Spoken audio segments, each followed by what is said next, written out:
मीरापुर विधानसभा के भोकेरेडी स्थित आर्य समाज मंदिर में उत्तर प्रदेश अन्न पूर्णोद्धार कार्यक्रम के अंतर्गत एक दिवसीय जिला स्तरीय किसान सम्मेलन का आयोजन किया गया, जिसमें मुख्य अतिथि कृषि मंत्री सूर्य प्रताप शाही। उत्तर प्रदेश सरकार ने किसानों से फसल व उनकी समस्याओं के बारे में विस्तार पूर्वक चर्चा की। वहीं सम्मेलन में लाभार्थी किसानों को प्रमाण पत्र देकर सम्मानित भी किया गया। कृषि मंत्री सूर्य प्रताप शाही ने किसानों को संबोधित करते हुए कहा कि उत्तर प्रदेश की पहचान खेती थी। हमें अपनी पहचान नहीं खोनी चाहिए। परंपराओं को जिंदा रखने की हमारी जिम्मेदारी है। किसान पूरे समाज का पेट भरने की ताकत रखता है। प्रधानमंत्री मोदी जी ने कहा है कि सारी दुनिया के भीतर जाना है, तो हम सब मिलकर के भारत माता की जयकार करेंगे। बोले भारत माता की, भारत माता की। जब मैं यहाँ 91-92 में आया था तो यहाँ के किसान भाई धोती पहनते थे। अब धीरे धीरे किसान भाई पाजामे पर आ गए और पतलून पर आ गए। देश बदल रहा है।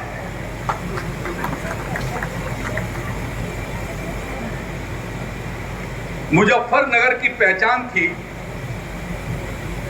धोती और सिर के ऊपर साफा। ये हमारे किसान भाइयों की पहचान थी। थी कि नहीं थी भाई? आप बोलिए, थी कि नहीं थी मुजफ्फरनगर की पहचान? हमको अपना पहचान भी नहीं खोना है। हम किसान हैं और परंपराओं को जिंदा रखने की जिम्मेदारी हम सब लोगों के ऊपर है। हाँ, देखिए हमारे बड़े भाई बैठे हैं धोती पहन करके। मैं आपका अभिनंदन करता हूँ। मुझे भी देखिए उनकी कितनी तगड़ी है इस उम्र में। किसान का मतलब यही होता है, मूछें फहरा करके चलता है और समाज का पेट भरने की ताकत का है। हमारे प्रधानमंत्री मोदी जी ने कहा कि 2047 तक भारत को विकसित भारत बनाना है। विकसित भारत का मतलब क्या? तो दुनिया के भीतर जो शक्तिमान देश है उसके रूप में हमको भारत को खड़ा करना है।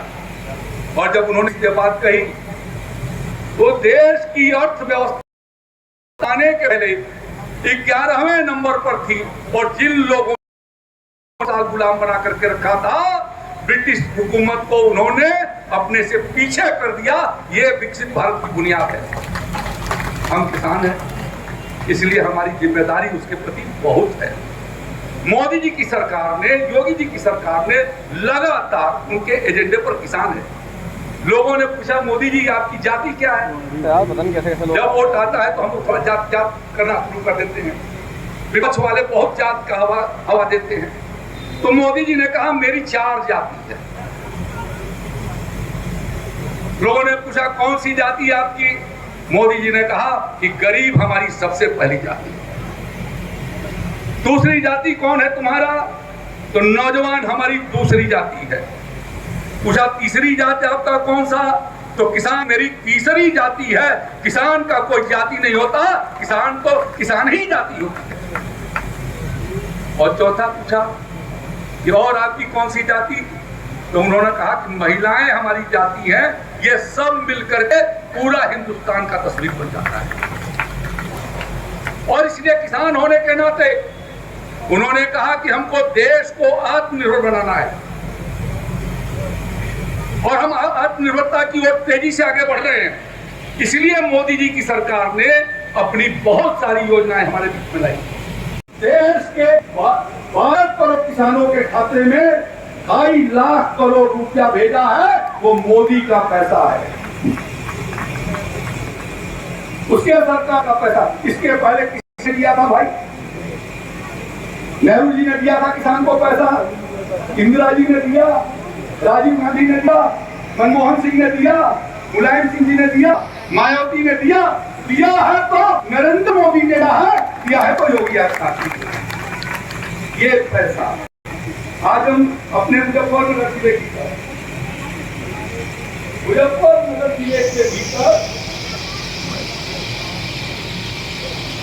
1,91,082 किसान के खाते में पैसा आ रहा है। 1,11,082 किसान के खाते, 265 रुपए की यूरिया, 400 रुपए बोली पर भी खोजने पर नहीं मिलती थी और किसान को हफ्तो लाइन लगाना पड़ता था और कई बार लाठी खा करके घर खाली हाथ लौटना पड़ता था। ये होता था कि नहीं होता था? बोलिए, होता था कि नहीं होता था?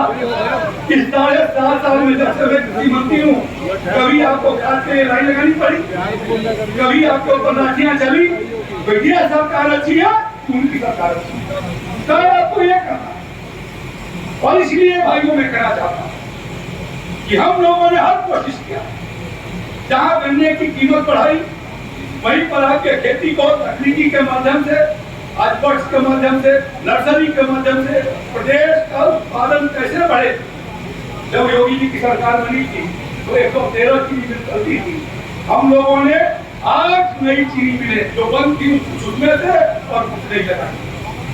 आज 121 चीनी मिलें चलती। अखिलेश यादव की सरकार के जमाने में 18,000 करोड़ रुपए का गन्ने का भुगतान आता था, 18,000 से 20,000 करोड़, और हर साल 5-7 हजार करोड़ का खाते। जब योगी जी आए तो 14,000 करोड़ रुपए का बकाया, 3-3 साल का बकाया हमारे किसानों पर था। हम लोगों ने उन 3 साल का पाई भुगतान कर दिया और इस साल का पूरा गन्ना मूल्य इस साल